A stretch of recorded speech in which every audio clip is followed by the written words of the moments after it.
छठ पूजा के लिए बिहार जाने वाले यात्रियों की भारी भीड़ ने रेलवे स्टेशन पर हाहाकार मचा दिया है। इस बार स्लीपर कोच की हालत जनरल कोच से भी खराब है और यात्री मजबूरी में खड़े होकर सफर कर रहे हैं। नमस्कार, मैं हूं शिवांगी मिश्रा और आप देख रहे हैं RN TV Uttar Pradesh. Varanasi cantt railway station पर इस भीड़ का सबसे बुरा नजारा देखने को मिलता है, जहां ट्रेनों में चढ़ने उतरने के दौरान अफरा तफरी मची हुई है। नई दिल्ली, आनंद विहार, मुंबई, बेंगलुरु, आंध्र प्रदेश और अन्य प्रमुख स्टेशनों से बिहार जाने वाली ट्रेनें यात्रियों से भरी हुई हैं। छठ महापर्व के लिए बिहार लौट रहे यात्रियों की संख्या में अचानक उछाल आया है, जिससे ट्रेनों में जगह की कमी हो गई है।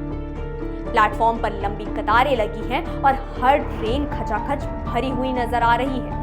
खासकर आंध्र प्रदेश के सिकंदराबाद से दानापुर जाने वाली ट्रेन में हालत सबसे खराब है। भीड़ इतनी ज्यादा है कि लोग एक दूसरे को धक्का देकर ही चढ़ और उतर पा रहे हैं। कई यात्री वॉशरूम तक में बैठे दिखाई दिए हैं, जबकि स्लीपर कोच में वेटिंग टिकट वाले यात्रियों की वजह से हालत जनरल कोच जैसी हो गई है। स्लीपर कोच में आमतौर पर आनंददायक सफर की उम्मीद होती है, लेकिन इस बार यात्री ना तो बैठ पा रहे हैं और ना ही आराम से खड़े हो पा रहे हैं। कई लोग बर्थ पर एक दूसरे के ऊपर चढ़कर सफर कर रहे हैं। एक यात्री ने कहा, हमने स्लीपर का टिकट लिया था, लेकिन हालत देखकर लग रहा है कि जनरल कोच में भी इतनी भीड़ नहीं होती। छठ के लिए घर जाना जरूरी है, इसलिए मजबूरी में खड़े होकर सफर कर रहे हैं।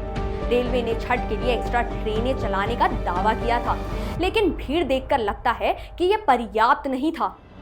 टिकट बुकिंग में देरी और वेटिंग लिस्ट की समस्या ने हालत और खराब कर दी है। रेलवे अधिकारी एक्स्ट्रा कोच जोड़कर और भीड़ प्रबंधन के प्रयास कर रहे हैं, लेकिन त्योहारी सीजन में डिमांड इतनी ज्यादा है कि इससे पूरा करना चुनौतीपूर्ण हो गया है।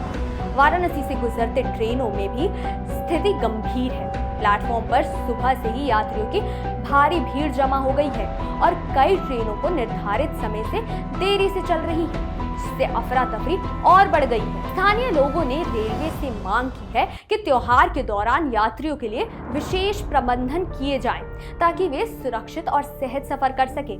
तो सवाल ये है, क्या इस बार रेलवे त्योहारों के दौरान यात्रियों की सुरक्षा और सुविधा सुनिश्चित कर पाएगी?